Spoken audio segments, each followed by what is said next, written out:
Hi, everyone. This is AJ Schneider from Loyalty 360, welcoming you to another edition of our Leaders in Customer Loyalty Industry Voices podcast. In these episodes, we talk to the leading agencies, technology partners, and consultants in customer, channel, and brand loyalty about the technology, trends, and best practices that impact the ability of brands to drive unique experiences, engagement, and ultimately, customer loyalty. This episode is part of our 2026 Trend Series, where we're talking about what patterns and best practices we're likely to see in the upcoming year. Today, we're speaking with Hayley Hanel, Senior Manager of Strategic Consulting at Kobie Marketing, a global loyalty and customer experience consultancy that designs, builds, optimizes data-driven loyalty ecosystems that help brands deepen emotional connections and drive long-term customer value. Welcome, Hayley. Thanks for joining us. Thanks for having me. I'm excited to be here. Awesome. Well, this is our series of trend podcasts that we're doing, and so we want to look at a variety of trends and changes, maybe over the past year, maybe longer, as we go into 2026. And so that's kind of where we're focusing our questions today. So, starting off, looking back at 2025. What were the emerging behaviors or market conditions that you think have had the greatest influence on how loyalty strategies have been designed? Was it instant gratification of customers? What's Mhm. the driving force right now? Yeah, what comes to mind for me in this one is an overwhelming desire for community and belonging. We do this big report every single year where we ask consumers and we ask members, what they're looking for in the year. And we found that 75% plus of them are actually really uneasy with the rate of social, political, and economic changes that was happening around them. And if think about yourself, when things get a little scary, you look to others and you look to community to kind of have that connection and have that stability.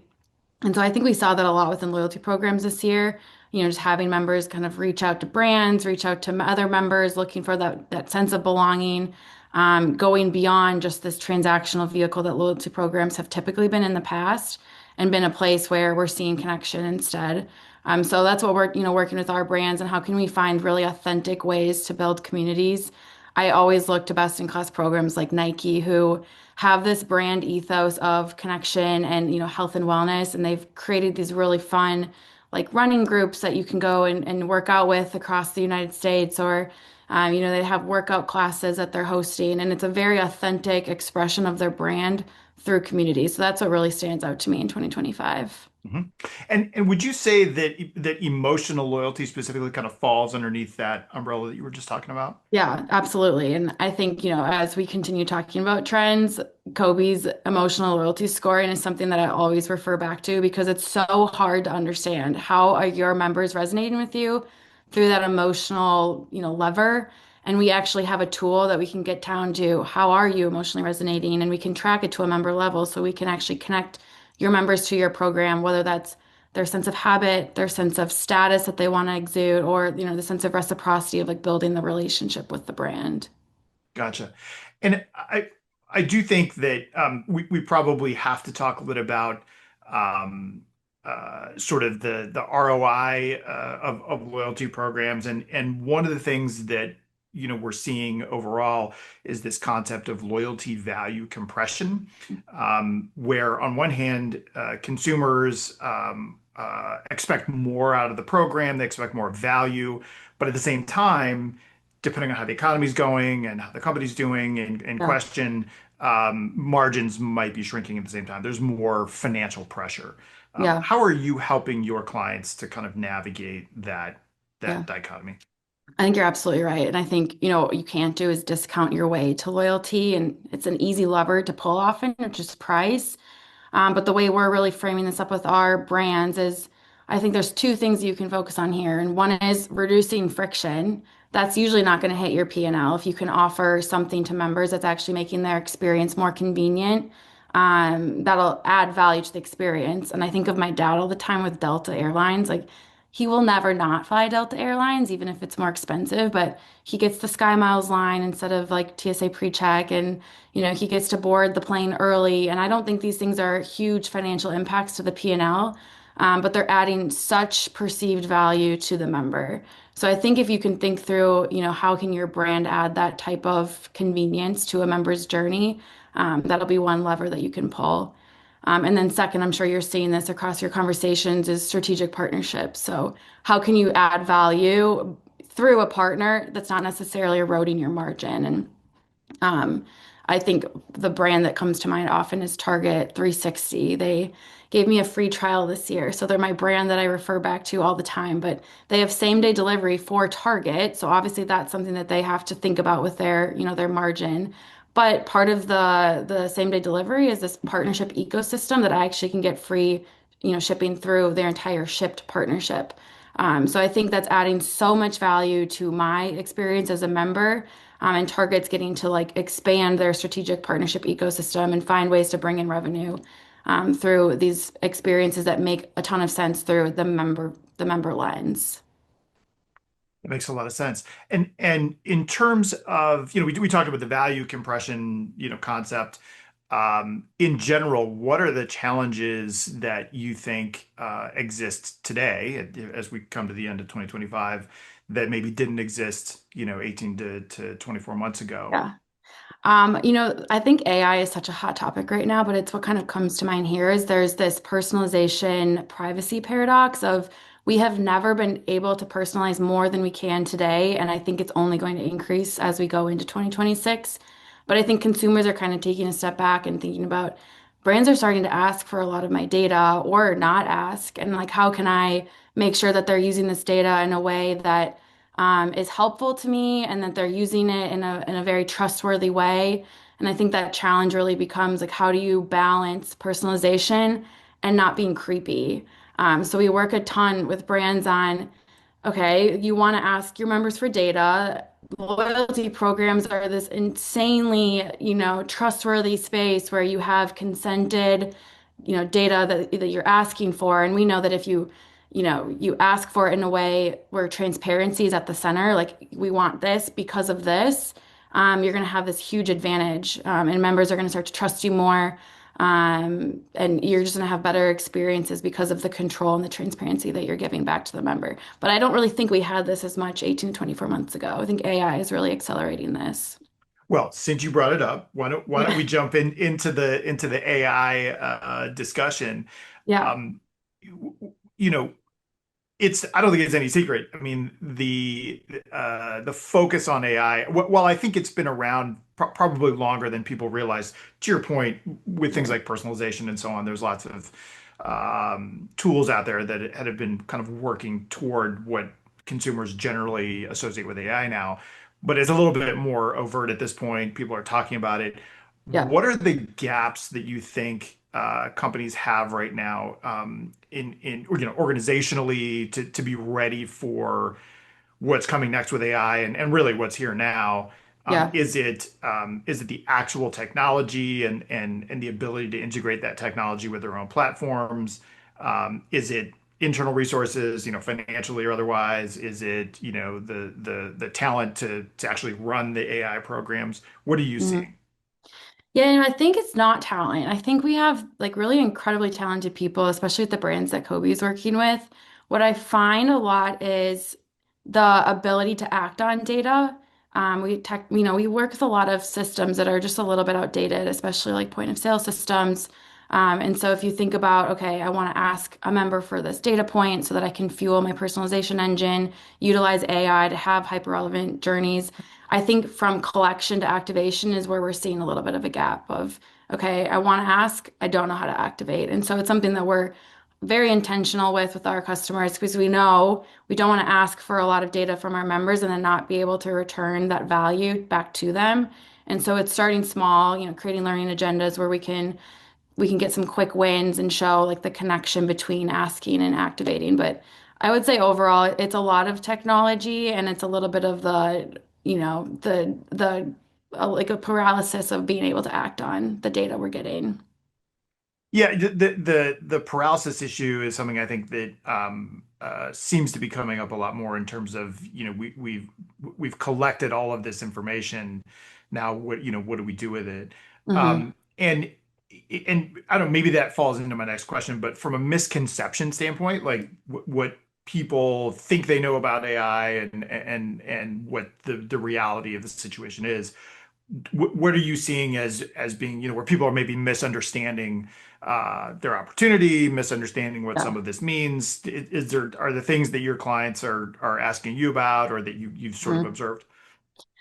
I think the biggest misconception is that brands think AI is happening like just at the enterprise level. Like, and you kind of said it yourself. It's not like consumers are sitting there thinking, "Oh, this is AI and it's part of my loyalty program." It's happening at a broader level, like with the, website, with the customer service, maybe in operations that are not visible to the customer. So I think the misconception is, and what brands are starting to ask us is, how will AI actually transform loyalty programs specifically? And I don't think consumers will necessarily feel like a very overt, this is AI, but they're going to expect it from the brand generally. And I think loyalty programs are just so uniquely positioned to leverage AI in ways that the broader brand cannot, because loyalty sits on top of this, system that has first-party data. There's that explicit value exchange, and it's just going to change everything. So I think we'll go from transactional relevance to emotional resonance. So we talked about emotional loyalty scoring a little bit, but it's not going to be enough to be knowing what the customer has done transactionally. We're going to have to start to understand why they did it and like what motivated that behavior, what emotion drove that choice. So if we can identify how members are emotionally motivated, which Kobie loves to talk about with our ELS scoring framework, AI is going to be able to take those insights and really activate them, at scale. And I think zero party data comes into this, being able to message one to one using those insights. And so when AI actually kind of disappears, where you don't feel it, it's going to feel way more human. And I think that's where loyalty is going. Of you don't actually want to know that this is AI. You want to just make it feel like a human level connection, and it'll just make the experience more convenient, more personalized, and just much better. And I think loyalty is very uniquely positioned to do that. And you mentioned kind of when we first started talking about AI here, the idea that I think the way you put it is you're striving, your clients are striving to make sure it doesn't feel creepy when they're collecting Yeah. probably fairly personal information and so on to be able to deliver the experience that we think they're looking for. Yeah.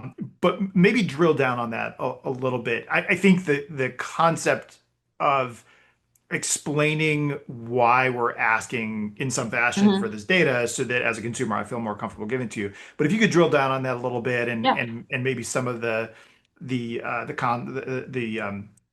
consultation you're giving to your clients on that issue.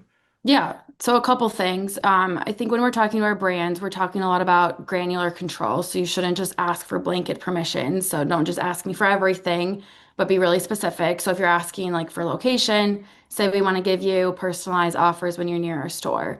So that way, at least the member knows, okay, this is how the brand wants to use my information, and now it's a choice of if I feel comfortable or not giving it to them. I think a little bit of an incentive goes a long way. We did a lot of research on there are certain things members are willing to share if they get bonus points for it. Things like the preference surveys or complete your profile. So again, if you can like layer in that incentive plus a very clear value exchange, I think you're going to start to get members who feel more comfortable sharing. And then I think what's going to become more and more important, especially as AI will unlock this, is the real-time transparency.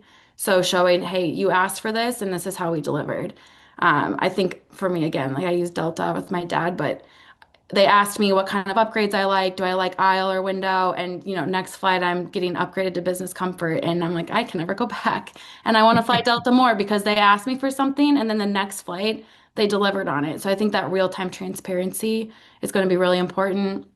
And then the last one is progressive profiling. So don't overwhelm a consumer as soon as they step foot into your program. Don't ask them for everything right off the bat, but if you can kind of layer in the requests for more information as they become nurtured into your program, that'll feel less creepy. And you're probably going to get more because you're not just asking for the world right off the bat. And that's as we're talking about sort of getting data from the customers, that's probably a good segue into a little bit of discussion about measurement. Yeah. So from a KPI perspective, um, you know, there's, we've probably done hundreds of podcasts talking about, what specifically are the KPIs that a brand might pay attention to determine whether their program is a success or whether it needs some help. But are there some things that you're noticing with the advent of all this, new technology and so on, that sort of make KPIs or some certain KPIs outdated? And if so, what are those? So two come to mind. The first might be controversial, but enrollment rate as like a primary KPI, I think is dangerous because how many times have you signed up for a program because you got 20% off your first purchase and then you kind of forget about that you're even part of that program, and it's really easy to stay in it because it's like very frictionless to just stay enrolled into a program. So I don't like that as a primary KPI. I think you should focus way more on engaging these members as soon as they get into the program and looking at some of those other KPIs, like conversion rates, purchases, redemption rates. And I love Taco Bell had this article the other day about their social media accounts and their social media strategy. They actually don't focus a ton on new followers. They're focusing on how many shares do I get? How many comments am I getting? Like they're looking for that engagement with the content because that's who your truly loyal members are. And so if you can make sure that they're happy and engaged, that's going to go way further than just getting a new sign up. And then a second KPI, we're going to continue seeing the convergence of CRM and loyalties, especially with AI. It's just going to become impossible to separate the two. So I think things like open rates, especially with kind of the way technology is going and privacy is going, the open rate isn't going to be a huge indicator. But what are they doing with that CRM? Are they clicking through and exploring new products that you've prompted them with? Are they clicking through and filling out their profile because that's, the major part of that email campaign? So I think, with that convergence, making sure that you're looking at KPIs that are actually going to drive loyalty versus did they open the email, are the two that come to mind. You know, I, when you talk about engagement, I'm curious. I think it can be a challenge depending on what type of product or service you're selling. Um, you know, the whole relevancy factor to that, like, as a consumer, you mentioned Taco Bell, right? Yeah. I'm saying this, I'm making this up, but like, do I really care what Taco Bell has to say about XYZ in some piece of content that they've given me? Is that, and I imagine that's where you guys come in to be able to, give advice and build that program for whoever the client is. But content seems to be, if it's not specifically, hey, there's a payoff for me engaging with this, is it hard to get people to pay attention to content that brand XYZ might be putting out? Yeah. I mean, absolutely. I think if you're creating content to create content and then you're blasting it to your entire member base, like I wouldn't expect tons of engagement with that. But if you can start to understand your members differentially, like I think about like a program like AMC Stubs where you have a casual moviegoer who might not like to go to the movies every single week versus their A-list members who are going 4 times a week. They're consuming as much content as possible. If we can know, these members actually would be super interested in a behind the scenes content from XYZ Studio. And that actually would be a really engaging campaign. And maybe we can put some gamification mechanics behind it to get them to, explore new types of films that are coming out. And I think if you can start to understand your member base like that and personalize the content to them, that'll be way further than if you're just blasting content for content's sake. Yeah. And by the way, just it's a whole separate podcast, but I would like to know who these people are that are going to the movies Four four times times a a week. week. Yes. There Yeah. are And I plenty know of that them. they exist. Yeah. Yeah. I mean, because AMC, they raised their prices for A-list back in January, but they were very intentional about creating a value exchange of we haven't raised prices in years. We have to, make ends work, but we're going to give you an extra movie every week. So it went from 3 to 4 this year. And people were so excited. I was like, I cannot imagine having the time or Exactly. interest. But there are many, many people. It's actually a really cool industry to work in just because cinephiles they're into it. Yes. Yes, for sure. For sure. Hmm. Okay. So let's talk about, we'll pull back to 100,000 feet a little bit. Yeah. And you kind of alluded to some of these things, but if we could look back at the last year, Hmm. and say, hey, there people were making certain assumptions about loyalty programs, Yeah. how they should be, what they should be. What are some of the outdated assumptions you think that people are going to have to get over and leave behind as we move into 2026? Yeah, so two things come to mind here, and I think they have the same like origin of brands focusing on a tactic versus focusing on like a broader strategy. And so gamification and paid loyalty come to mind of like we can't just throw spaghetti at the wall and hope that we can get more revenue or more engagement from putting a game in front of them or adding a subscription model to our ecosystem. You really have to start with what am I trying to solve first? And then those are absolutely amazing levers that you can leverage, like, a game that would add a little bit more engagement, get people thinking about a new product that came out, or we have some brands that use it really early on in like a welcome experience so that they're learning more about the program in a really fun way, so that they stay engaged in the long term. And then I'm sure you've seen it with paid loyalty. I think brands, when they're feeling the margins get tight, they want to find more ways to bring in money. And so they think, okay, can I add a subscription tier? Can I add a co-branded credit card? And if it's not done really intentionally, it's not going to resonate with your members and it's not going to be successful. And I think that's a conversation we had a lot with our brands this year of, okay, we hear you that you want to add a subscription model to your program. Like, let's make sure it makes sense for your business before we just start with that initiative. And then maybe conversely, what are things that you think people aren't thinking about that they really should be, Yeah. and that they should really, very specifically think about implementing as we go into the new year? Yeah. I said in the beginning of this podcast that we see that our members are nervous about the rate of change socially, politically, economically, and that's really impacting their life stages. So if you think about a young Gen Z coming out of college, like they might not be buying a house right away or getting married right away. It's really impacting their life stages. And so I think loyalty programs, with this evolution of personalization and AI, it'll become more about these like minor stones that we're calling it versus major milestones. So how can you learn to celebrate the members within the program for things that matter a ton to them, but might not be typical in their life stage? So we've talked about like paying off your student debt, or maybe you got a pet versus had a kid, so it's like, how can we figure out these ways to celebrate our members in smaller ways that'll make them feel really recognized? And then I think if you think of like very tactically in a loyalty program, it could be like your 50th visit matters or your first product view matters. Maybe you referred a friend. I was talking to the president of Kobie the other day, and she had her 1,000th visit to a hotel brand that she always has frequented, and they did nothing. And it's like that matters to her. Like she's a very successful businesswoman, like part of this loyalty program for years, and she had 1,000 nights and there was nothing. And so it's like these things matter to members, so how can we make sure that they're celebrated? I don't know if you've ever seen the movie Up in the Air, with George Clooney. I'll spare you the details, but he flies a million miles. That's his goal, is Yeah, to, whatever the fake airline was. He flies a million miles, and the pilot, during the middle of the flight, comes out of the cockpit and sits down with him and hands him a special gold card and so on for hitting that million. yeah. And it, nothing really changes, but it meant a lot to him to be Yeah, able it to get that. matters. Yeah. Yeah, absolutely. They just want to feel recognized and seen and celebrated. And I think that's something that we're missing a little bit.